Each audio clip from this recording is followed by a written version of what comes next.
AV in your ears, that's ambush being giving you this audio visual down the most interesting street in the world. With my voice, Steve, Fascination Street. You already know, let's get it when you whip in the Fascination Street. What do you... Hey, all you cool cats and kittens. It's Carol Baskin, and you are listening to Fascination Street.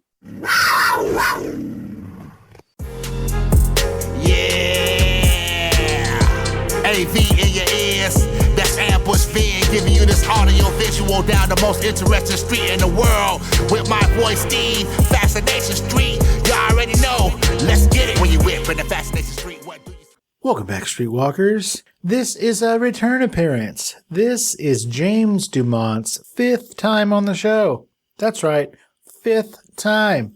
Not very many people have been on the show 5 times, but James DuMont brings it every time. In this episode, we do touch a little bit on some of the things maybe from his past that I might have missed in the previous 4 times, but then we really do a deep dive on his new film, Hunting Season. Hunting Season is available everywhere on VOD, and it stars Mel Gibson, Sofia Hublitz, Shelley Hennig, Jordi Moya, and of course, James DuMont. It is an action, adventure, thriller, and kind of a whodunit. Basically, a man and his daughter offer aid and shelter to an injured woman at their remote house in the woods and soon find themselves in a desperate fight for survival when a vicious drug lord and his henchmen come looking for the woman. Again, Hunting Season is available everywhere on demand. So James shares some stories from the set, what it was like to work opposite the icon that is Mel Gibson, and even some fun stories about after more than 30 years, James still finds a way to learn new and interesting things on set. New techniques, new ways to overcome challenges, and he's pretty candid about some of the challenges that he faced shooting on this set. Always love talking to James. He's the real deal. Don't forget to check him out at oncameraworkouts.com, where he teaches and gives tips on how to do self-tapes. James himself has booked over $1 million from self-tapes alone, so he knows what he's talking about, and he's been doing it for a really long time. We do talk a bit about that and how to be a part of that if you're interested. And this is my 5th conversation with the wonderfully talented and always hilarious James DuMont. Prepare to be fascinated. Prepare to be fascinated. Prepare to be fascinated. Welcome back for the 1, 2, 3, 4, 5th time, James DuMont. That's right, 5th time. That's a full fist. Welcome to the fisting of James DuMont. Wow.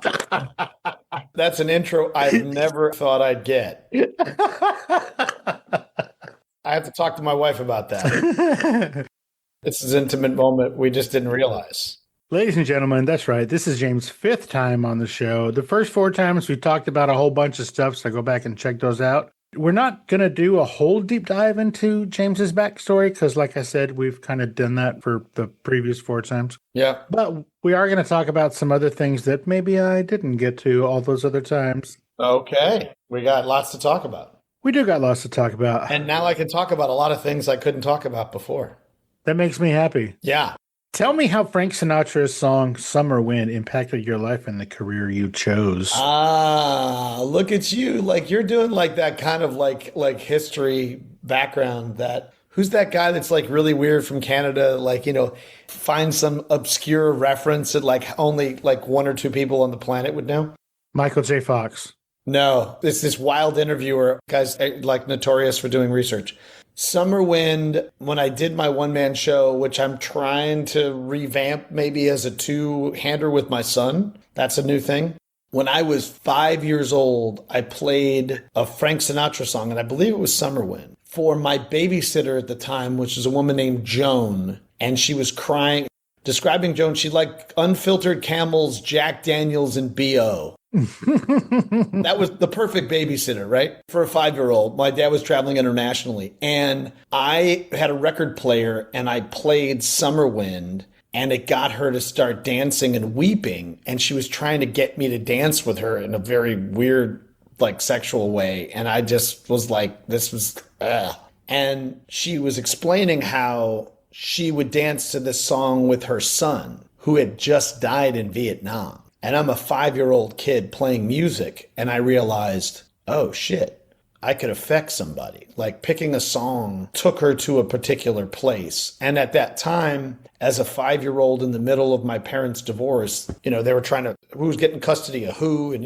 so I was in the middle of my parents' power struggle and battle. And I didn't feel like I had impact. I felt like I was just kind of a pawn to get back at each other. But when I put that song on and it made her cry and think about her son, as a 5-year-old, I was like, oh, I actually can have an impact, And that kind of got me on a path of figuring out other ways to affect people in a good way and a bad way, of being like a little brat and a dickhead.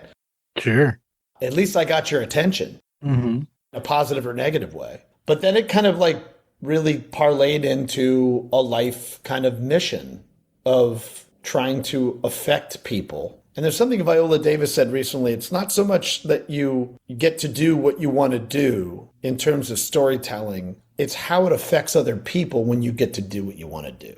And I feel like that's, especially at this time, it's called the shock doctrine. The whole point is to do all these shocking things in order for you to feel like you don't have any power, say, or influence. And what I find hilarious is like there's people who call themselves influencers, but they don't influence policy. They influence ego and personal commerce, but they don't change elections. They don't change outcomes or results or change policies or save lives. So how influential are you really? And so for me, I feel like the real influencers are storytellers that often get disrespected and don't be looked at as who they are. And the reason for that are the storytellers created the first human communication. So for me, it's like that was a 5-year-old kid. And then years later, I'm 25. 20 years later, I'm in New York City and I'm on a boat in Manhattan with like hundreds of people. And I'm circling the Statue of Liberty and the summer wind came blowing in. So 20 years later, I'm on a boat in New York City and I'm playing music for people. And people are hooking up on this booze cruise. And later on, some of them get married and I DJ their wedding. So thank you for that. So how one song just kind of takes you places, and how awakening to your mission or your purpose or your place in the world can open up all kinds of possibilities. How's that for a long-winded answer? I don't think you expected any of that. I love that for a summer-winded answer. What I like is the way that you kind of weaved that song kind of throughout your life. You kind of told your life in 3 parts there, with that song being the through line. That's amazing. You, my friend, I don't know if you know this, you are a storyteller. You should do something like that. What? I could probably make a living doing this. Maybe. Yeah, or just do it for the sake of doing it. Here we are rounding out the Christmas season as we record this. A couple of years ago, you did a super sick movie called Candy Lane. Candy Can Lane, last year at this time, exactly. It was last year. It wasn't a couple of years ago. So it was like, wow, I need to watch it again. That needs to be part of everybody's Christmas tradition. It's top 10 on Amazon right now. See? A year later. Still a good Christmas movie. Eddie Murphy. It is so much fun. It's good. That film, like you said, it's on Amazon Prime. You know I don't care about numbers, but do you still get fat residual checks for a Holy Balls Christmas movie? The last one was pretty good. It got me through this very, very hard year. So with streaming... Streaming just doesn't pay like the big movies. But it still pays residuals? It just doesn't pay like... Yeah. It doesn't pay like an international overseas kind of thing, or even the VODs, but it was very good. It came at the really, really good time. I think it was right around taxes. Oh, nice. I think it came okay, all right, I'm okay. Yeah, it's just the life of an actor. Sure. Residual income is a really, really good thing, and we're going to keep fighting for every time we can keep it because it's a lifesaver. Do you have any idea how they figure the residuals on streaming? Yeah, I know that for Spencer Confidential, I did well because it dropped like the week the world went indoors. So that was lucky for me. And then like, Yeah, you and the Tiger King. That's it. yeah, me and the Tiger King, we were like number 5 on Netflix, like for weeks on end. People were just watching hours and hours of that movie. So lucky for me, I was one of the top 5 on the call sheet. And the way it kind of works is once you kind of max out on a certain amount of money from that movie, you get pulled into the bigger pool of the thing. Same thing with like Deepwater Horizon. I was number 4 on the call sheet of a $150 million movie. And when you're in that top 5, when it comes to profit sharing, it starts with the top 5 and then it works its way down. So the person that worked one day as a background or a co-star, you want to be in that little sweet spot. And I think for Candy Cane Lane, I might have been in the top 10 or something like that, or 12 or something. Maybe so. I came in later in that movie, but I had 4 or 5 scenes or something like that. I really preferred the old model because it's like every quarter, still the checks come in, but they're nowhere near what they were. And, Dallas Buyers Club, I know for a fact that I used every single dollar of that to redo our bathroom because we had a family of 4 and it was like we had this bathroom that just all of us had to use, or the hall bathroom. And it's like, it just has to. So the minute the check came in, it went right out. My wife's like, okay, call the contractor. I was like, gone, like I call it the Dallas Buyers Club bathroom. Yeah. So, some of those residual checks are pretty great. And then there's hilarious ones where it's like 0. Like we paid somebody to process it. They put it in the mail. It was sent to me. Union paid for the postage. I keep saying it, but I've been waiting. I finally am going to do all of it done online. So it's just like, it doesn't have to, just goes right into my bank.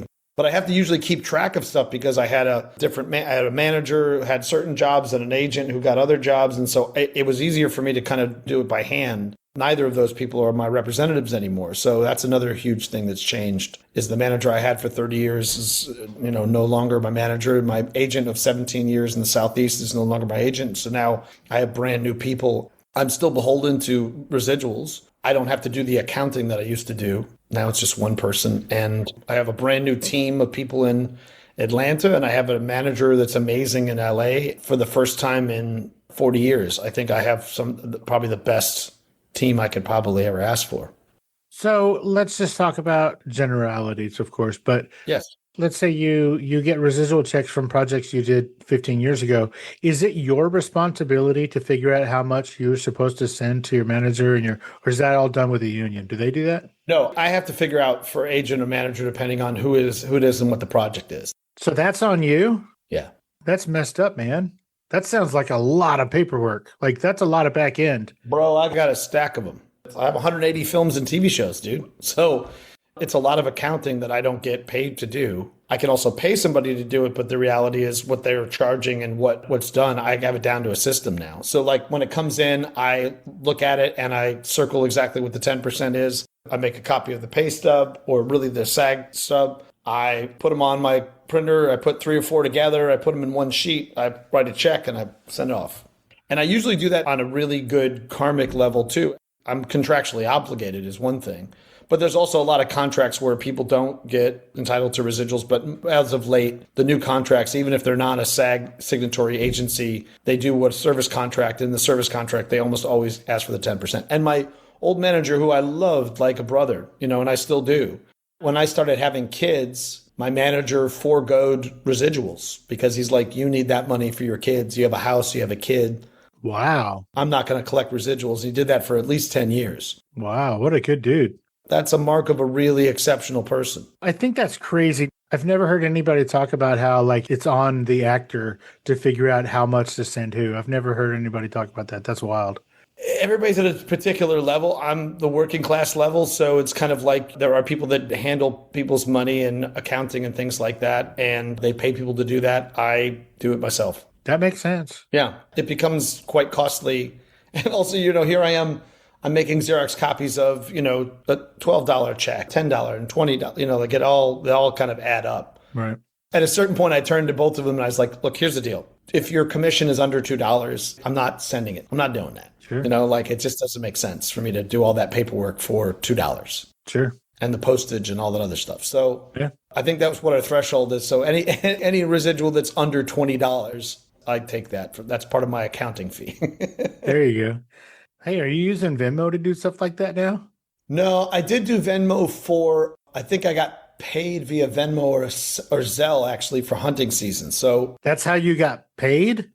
that's how I got paid eventually for it, yes. Originally it was through payroll, but then some financing fell apart. They did all their paperwork with SAG. I won't get into the details of that. So Wow. yeah, Zelle for your, that's why. Is that the only one that's happened like that? that's the first time. Yeah. And it's independent, low budget. Sure. No. Wow. Hey, Streetwalkers, here's a word from our sponsors. Killers don't just take lives. They reshape everything they left behind.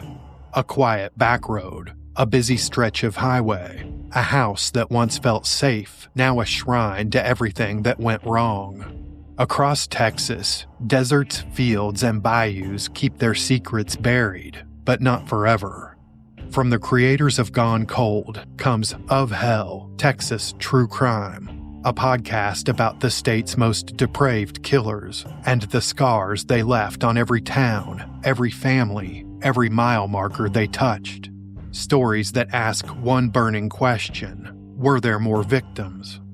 Some folks aren't just from hell, they're of it. Of Hell, Texas True Crime, coming soon. Subscribe wherever you listen to podcasts. Let's get back into it. Are you still doing Monday Fun Day? Yeah. Tell me about Monday Fun Day.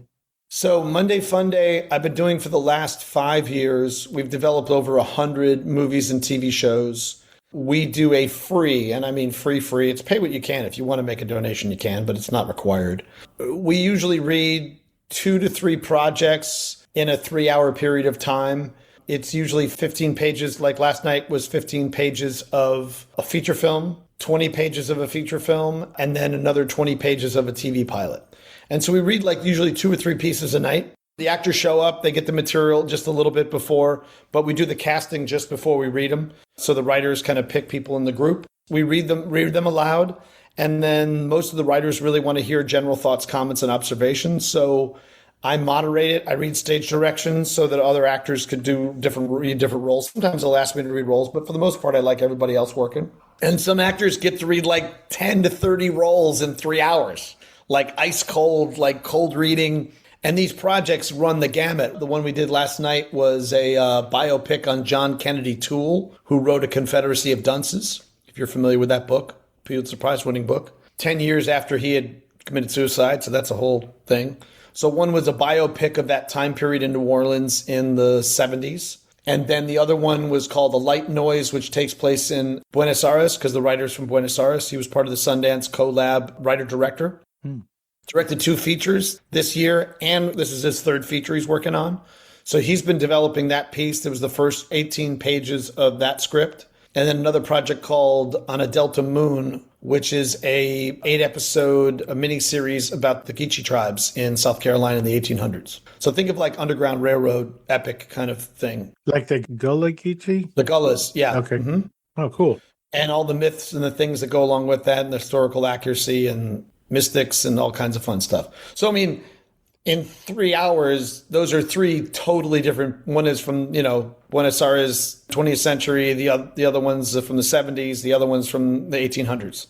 So in a 3-hour period of time, actors are reading various different characters from different languages and cultures and time periods. And I do it for free just because I don't want money to be the reason why somebody can't create or to show up. And actors always should have a place to go for Monday night to read. So people come in and join us for it. The writers have been mostly financing it to keep it going. From it, there's been about 32 short films that are out on the circuit. A couple of won, multiple awards all over the world. One of them came from a writing assignment. I used to do writing assignments. There's like, let's just write Blind Date. So this Blind Date became Scotch Please. That's won about 70 film festivals all over the world, comedy. So it went from just the writing assignment to a real short film. Others have been short films that have developed in there. And then we have about 3 features right now that have Oscar, Golden Globe, and Emmy-winning actors attached into active development. Wow.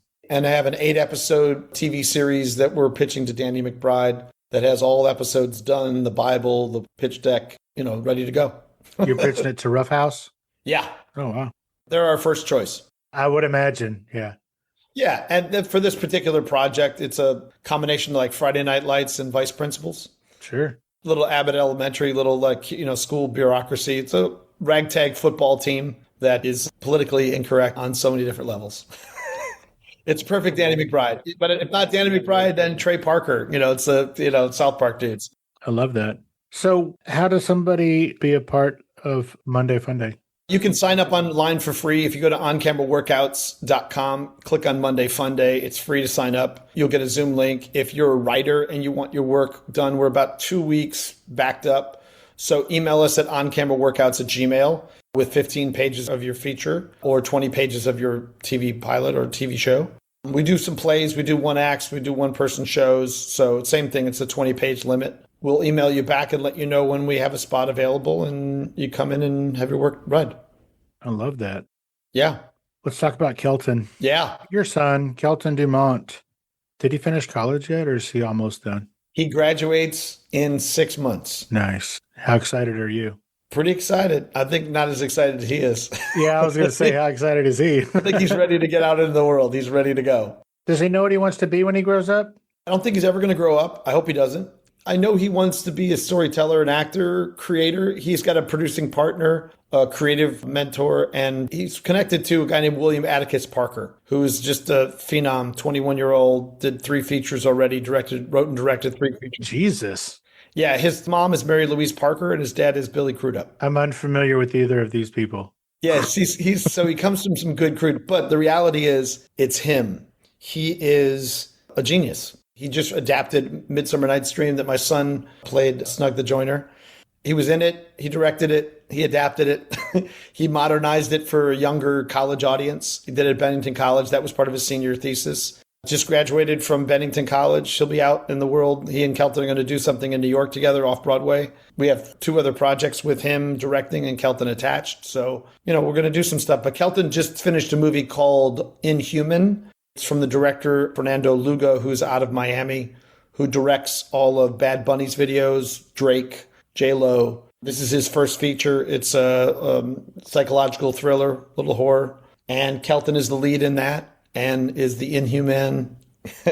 So things are good. We both just signed with Formation Talent, which is formerly the People's Store in Atlanta. And now they're a tri-coastal agency. They brought in an agent from ICM out of LA. They brought an agent from Buchwald and Abrams out of New York. And so now it's a tri-coastal agency based in Atlanta, and we're working with them. So both Kelton and I went over there. And then we have our manager at Zero Gravity, who produced Ozark, little TV show, little movie called The Accountant 1 and 2. We've always had really great representation, but I think we really now have something to be super excited about. I love it. Yeah. Tell me about this 2-hander that you're still working on that you want to do with Kelton. Yeah, I'm going to dust this off. It's from 22 years ago. I started doing my one-man show called My Life as a DJ. It was kind of coming-of-age story about what I told you about how you find your place in the world, how you find your... Back to that story you told at the beginning. Yeah, the soundtrack to your life. How it's interesting to be a DJ, of being the person who music connects people and takes people to certain time periods. And so it's a little bit about my father and I growing up, we were like Batman and Robin. My dad was a salesman and I traveled all over with him and we did some fun stuff together. He only lived till I was 20. So this is the 40th anniversary of his passing. I sent it to my dear friend John Cameron Mitchell, who created Hedwig and the Angry Inch. He created it? Like he's the creator of that? He created Hedwig, writer, director, performer, everything. I think somebody else directed it, but he read it and he's like, dude, you're too old to play yourself. You know what's funny is you have told me this story, but you didn't tell me who it was. So it was him who said, bro, you're too old to do this. But I think you should have Kelton play you and you play your dad and other characters. And that just opened up my eyes to oh, now that's a very doable way to do this. And an interesting thing to play my father with my son, and we try to do projects together. Because, Gemstones was like the awakening. And I think I've said to you before, the place that I'm most comfortable and feel thriving and full and whole is when I'm with my family and when I'm on set working. Like other areas, I'm comfortable, but I'm not in my element.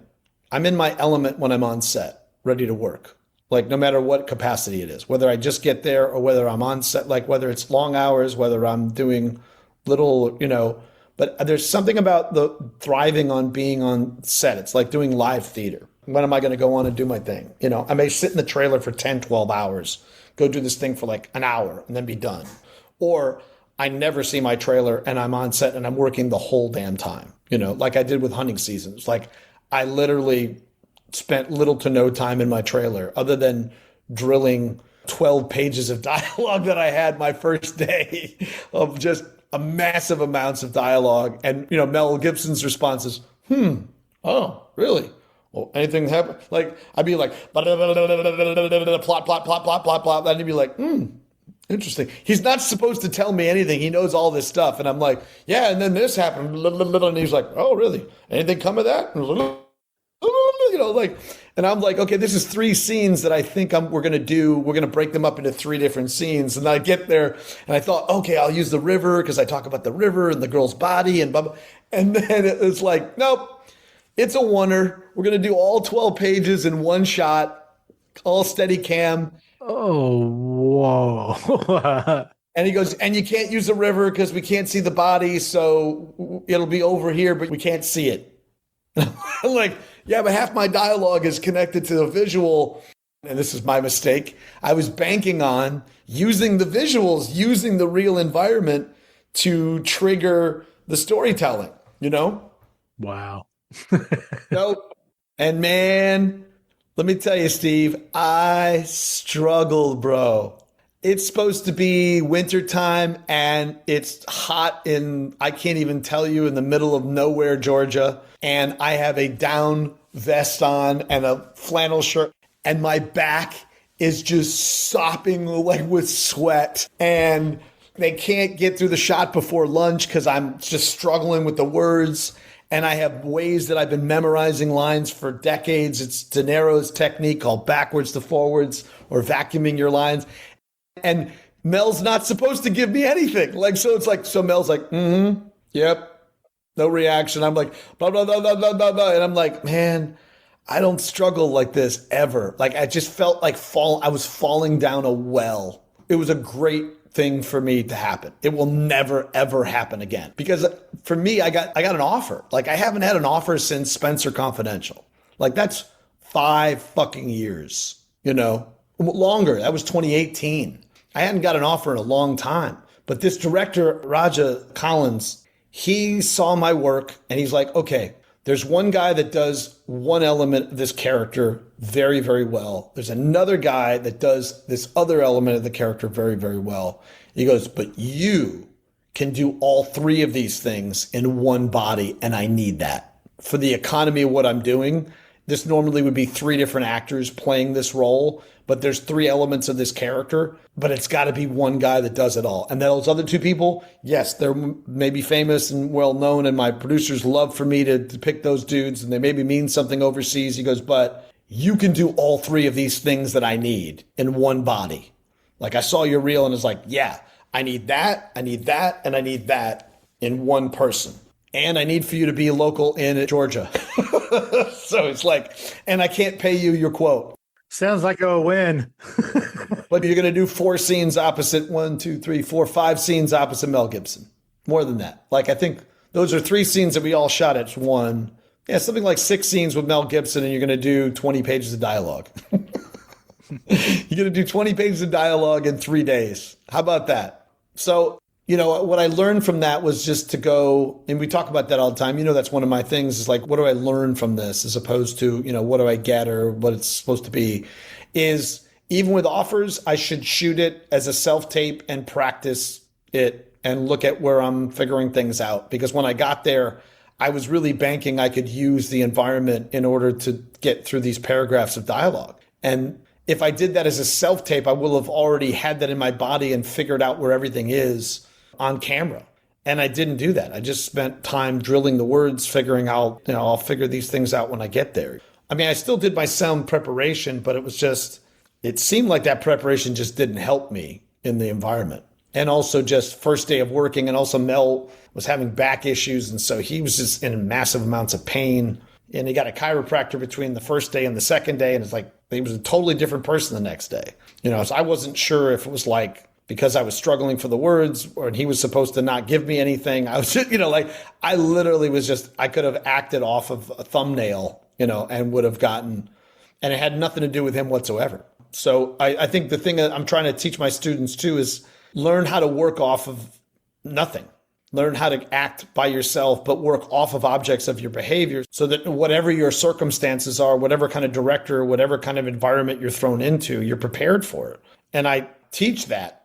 And I was victimized by the very thing that I teach, you know what I mean? But I didn't think that I needed to shoot it. And I thought about it as an idea. And I'll usually trust my instincts and jump on that. But in hindsight, that's what I would have done is I would have clearly just shot it, all of my scenes, and looked back at it and reshot it again and, really fine-tune what I wanted to do. But I also was really reliant upon, I'm working opposite an icon who can act and direct at the same time. But the nature of the character and the nature of the scene, his job and his role was to give me nothing, to be poker-faced, and it was great. And then literally I went I had the day off. I think I did 4 days. So yeah, the first day was that. 12 pages of dialogue the first day. And then I had a day off and I immediately picked up the phone to my therapist. I was like, dude, I had a dark moment. Dallas Buyers Club actor dies in a hotel room, hanging himself on a shower curtain in a shithole hotel in the middle of Georgia, leaves behind 2 kids. I didn't want to finish the movie. I was done. I'll never do this again. I'm over. And then I'm like, no, dude. You're already in the movie. You have 4 more scenes to go or 5 more scenes to go. You're not done. And then I turned to one of my students who was talking about the Roman room method, which is this method that the Romans used to memorize lines. And he walked me through how to do it with visualizing pictures and corners of the room. You can look it up. It's called the Roman room technique, about memorizing words. The Romans used it in order to do speeches back. That's how old it is. I immediately jumped on all my other scenes.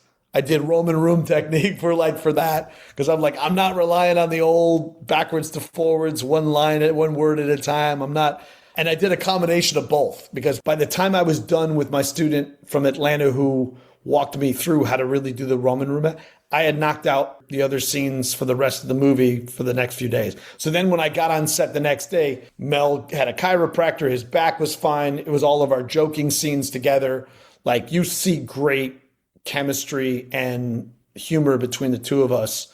And we really fit. It was a good little match. And AJ Buckley, who's very, very serious, dedicated actor from SEAL team. I looked to him as respectful and he was looking at me first day, what's up, dude? I was like, dude, But I pulled it out that first day, which is I was nauseous and could barely eat when it came to lunch because I was the reason they had to go to lunch. But they thought they were going to knock this all out before lunch.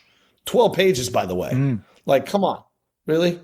But that's what the director was like, you can do this. This is why I picked you. So I went and I tried to sit down and I kept explaining, I said, hey man, he goes, no, we're going to cut that scene into pieces. Don't worry about it. It's all plot stuff. And we'll fix it. We'll fix it. You'll fix it in post. And I was like, man, I hated a director saying that. And as much as I didn't believe it, I then went into my trailer and I just drilled the shit out of those lines, just drilled and drilled. And then the minute that they knocked on my door, I was the first one in the van, ready to go. Came back from lunch. It was like, ba, ba, ba, ba, ba. One take, bam. Second take, bam. And then I was like, okay, now we're reversing going on Mel. And I'm like, oh shit, now I got to say all these words. Now I just got to be on the other side of this, right? And now I got to feed him, right? And when I came back from lunch, I just killed it, bro. So it was a pretty good time. And then those next 2 days, I really was thriving. And then what's great is the director was like, dude, he goes, you killed this thing. He goes, wait, you're going to be really, really happy. And I have the scenes. I'll send you my scenes. But it's a good, Hunting Season's a really, really good movie. It's a good thriller. And what's great about it is if you're a Mel Gibson fan, you like Apocalypto, you like Lethal Weapon, he's so good at subtlety. He knows how to work the camera as an actor as well as a director, obviously. Braveheart. But it's he was masterful. He's fucking Mel Gibson. I mean, he's Mel Gibson, man. Because there were times where I'm like, I'm doing the scene, I'm looking at him, these steely blue eyes, he just burns right through you, and you're like, that first day I was like, and Mel's just like, yeah, when are you going to fucking come, when are you going to come into my world? Like I got you in the trap of my blue eyes, like look at my eyes. And I was like, whoa, dude. I was like, okay, yes, whatever you want, Mel. Yes, sir. Yes, sir, sugar tits. Yes.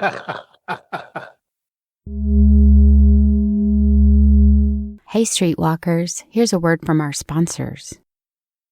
Warning. Not listening to Fascination Street podcast may cause unexpected side effects. Side effects may include sudden fits of boredom, irrational curiosity about everything you missed, the inability to name your favorite podcast interview, spontaneous ignorance of obscure celebrity stories, talking to coworkers about nothing because you didn't hear the latest episode. Other symptoms may include excessive use of the phrase, wait, what happened? Chronic seriousness with no trace of laughter or delight, unexplainable urge to scroll aimlessly instead of being entertained. In rare cases, not listening may lead to wandering aimlessly through podcast apps, overexposure to true crime reruns, and thinking you're cooler than you actually are. If you find yourself experiencing any of these symptoms, stop what you're doing immediately and download Fascination Street Podcast. Ask your podcaster if Fascination Street Podcast is right for you. Spoiler alert, it is. Let's get back into it. Since now you're moving into a supportive lead sort of situation in your career, what was it like doing all the heavy lifting with Mel Gibson? Yeah, let me rephrase that by saying I'm getting back to supporting leads. My apologies. No, it's in the sense of just it's the way the business kind of went. It's just like I didn't do anything. It's the old Burt Reynolds thing is like I didn't go anywhere. Like you guys went away. I was always doing the same work I've been doing. But like supporting lead stuff like in Trumbo, like I'm driving stuff with Cranston, supporting lead in Spencer Confidential, supporting lead in Deepwater Horizon. So what was great was to get back to, like you said, doing the heavy lifting. A little atrophy kicked in, like I needed. I was like, oh man, that's why I was like in the hotel, like going, oh dude, I can't do this. It's like, no, you have to. And then those next few days is where it felt great to be back in that world, and I've done other things. Like I did a horror movie where I'm number one on the call sheet. And it's like, I like that responsibility. It sort of terrified me a bit. I definitely was terrified that first day. I thought I was going to get fired. I thought it was over, like I'm over, I'm done. This is my last time I'm doing this. But then I'm like, oh no, like in the end, I was just super cocky because I felt like I really went through an entire human revolution. Yeah, you had a whole arc by yourself. I had a whole arc, dude. I went to the darkest places and then had the great victory. Where in the end, when I went to say goodbye to Mel, over lunch when I was leaving, I leaned in and I grabbed it. And he's still bulked up, dude. I don't know what Mel's doing, but he's tight. And you go to shake his hand and it's like shaking a grizzly bear's fucking hand. And I said, the pleasure's all yours. I dropped the mic and I walked out and that was it. He was like, oh, and then he laughed. He loved it. You know what I mean? I was like, that is awesome. Because it was like, everybody's like, oh man, it must be great working with Mel Gibson. And I was like, yeah, it must be great working with James DuMont. Let's think about that. Because look, what I just went through was Herculean. Mel was just being Mel. I went through hell and high water to kind of make this movie great. And then when I look at the scenes and the subtlety and even incorporating the Roman room technique, so much so that the director's like, hey, no, don't. Why are you delivering that line to either side of the lens? It's like, no, just bring it to him. Just stay on Mel, because I'm like, well, I memorized this word for this corner of the room and I memorized this word and then I move those things to the either side of the lens. And so and now you're cross-eyed. Like I'm going here and I'm going here for this thing and I'm seeing those visions. And this is what I teach my students. You know what I mean? So I'm incorporating things that I have done before and learning. And even the director's like, no. Now I want you to just everything to Mel. Don't look at anything but him. So then I was like, well, that's because I ran this scene a dozen times. Now I can look at him and just knock it all out, So yeah, I had a full catharsis, arc of the thrill of victory and the agony of defeat. Dun, dun, dun. It was a good thing for me. Once again, everybody, the name of the movie is Hunting Season. It is available everywhere on VOD. It stars Mel Gibson, Shelley Hennig, Sofia Hublitz, Jordi Mola. Is it Mola or Moya? Moya. Yeah, he's awesome. Of course, the big bad, James DuMont. I got to ask about that big fucking hat, bro. Yeah, bro. Did you get to keep it? No, but I took a picture of it hoping that I could post up a little Stetson to go like, you know what I'd like for Christmas? A little free hat. I have a post to Stetson as a hope to see that I can kind of... That is a sexy motherfucker right there. Oh, yeah. How about that? Yeah, so, yeah, dude, that's a good old-fashioned Stetson, man. And I like that hat. We bald guys like hats. Keeps the skin cancer away. I got to know. So the last time I talked to you and you were promoting Unit 234, you had also just booked a 10-episode TV series, but you couldn't tell me about it. You weren't sure how many episodes you were going to be in, but can you give me any more details on that project? I cannot. Cool. Yeah. All right, rad. It's a little early to do that. Sure. Yeah. And I didn't do all 10. I thought I would. It's like same thing with like Stranger Things. They're like, oh man, you're going to be recurring, going to do all this stuff with Paul Reiser, blah, blah. Never happened. So yeah, in that regard, it hasn't come out yet. I can't talk about it till it does. Cool. But your part of it is done? You're in the can on that one? Yeah, that one's in the can. But you know, the thing about that too is it's the economics of how this works now. It's very interesting that certain networks that are from the tech world have found ways in which to cut their costs and increase their profits. And roles that once they figured out how expensive I was going to be, they were like, oh no, we'll have background actors throughout the scene and then we'll just pay them a day rate to speak a line or two. Gotcha. And I was like, oh, that blows. That blows. I'm not as excited about your project as I once. Yeah, I don't know if I would have said yes if I knew all this ahead of time. And then they were like, well, will you come back for the day? And I was like, no. The day to do what? So they were like, oh, well, yeah, you were really expensive that first episode with those two, back to back. And, the cheaper thing to do is to just have the locals work as background on a day-to-day basis and be in all the scenes. And if they speak a line, just pay them the day rate for that, depending on what we need. So that's what they ended up doing. So it was like nowhere near what I thought or what was laid out to me. There's an economics to this. I get it. It was also kind of like, I think I was also a little too overly ambitious with the showrunner and stuff. Cause I was like, I came off of Gemstones where Danny and the guys were like, the Goon Squad was only supposed to be in one episode, but you guys were so good and you really brought it every time that we wrote for you. It turned into 20 episodes because of the work you did. And I was like, here we are again. Here's this great character that I have. This is perfect for this town, this show. This is like in my wheelhouse. I think I was a little overly ambitious with the showrunner and the director. And they're like, you'll be back. And I'm like, okay, I'll be great. This is great. Then they're like, yeah, but can you come back for a day and just do this? And I was like, no. It's one of those things where high hopes, because I got high hopes. I got apple pie in the sky. So there's times that happens where I just kind of, my over-ambitiousness, my exuberance, my excitement gets the best of me. And they're trying to make a, TV show for the most economic way possible to increase their profits. So I get it. Sure. Well, on that, everybody, for real, go check out Hunting Season. It's available everywhere on VOD. We're talking Apple and everywhere, just everywhere you watch things. Yeah, it's in the top 10 on Apple. It's been in the top 3 on Amazon. So it's doing all right. And again, it stars Mel Gibson, Sofia Hublitz, Shelley Hennig, Jordi Moya, and of course, James DuMont. Oh my gosh. James, tell everybody where they can find you on social media, and don't forget to mention oncameraworkouts.com. Yes, at James DuMont. And for actors who are looking to get on-camera training, you can follow me on camera workouts, plural, on-camera workouts. And then our website is oncameraworkouts.com. .com. Yeah. James, dude, the 5th time. I can't even believe this. The 5th time. That's like a full fist. Oh, what? Thank you so much. Instead of foot fist way, it's 5 fist way. Oh, it's James Fist DuMont. What? Exactly. The fister. Oh my God, the fister. The fifth stir. No. No? No dad joke there? No? Anybody? Bueller? Anyone?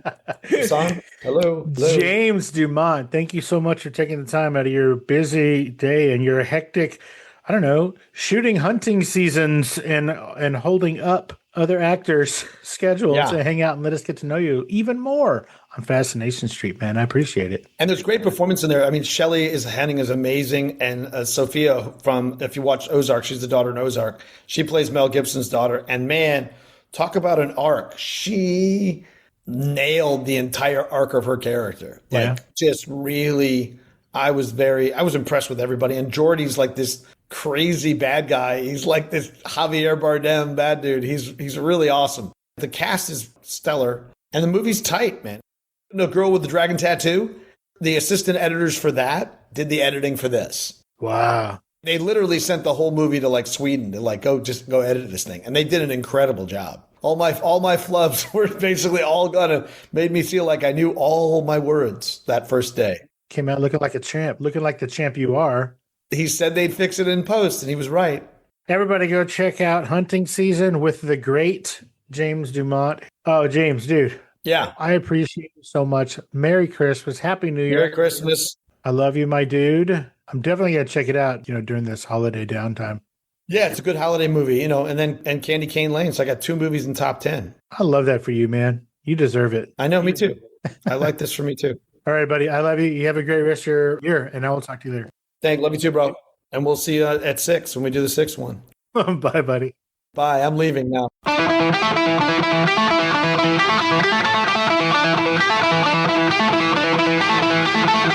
Opening music is the song FSP Theme, written, performed, and provided by Ambush Venn. Closing music is from the song Say My Name off the 2021 album Underdog Anthems, used with permission from Jax Hollow. If you like the show, tell a friend. Subscribe and rate and review the show on iTunes and wherever else you download podcasts. Don't forget to subscribe to my YouTube channel. All the episodes are available there as well. Check me out on Vero at Fascination Street Pod and TikTok at Fascination Street Pod. And again, thanks for listening.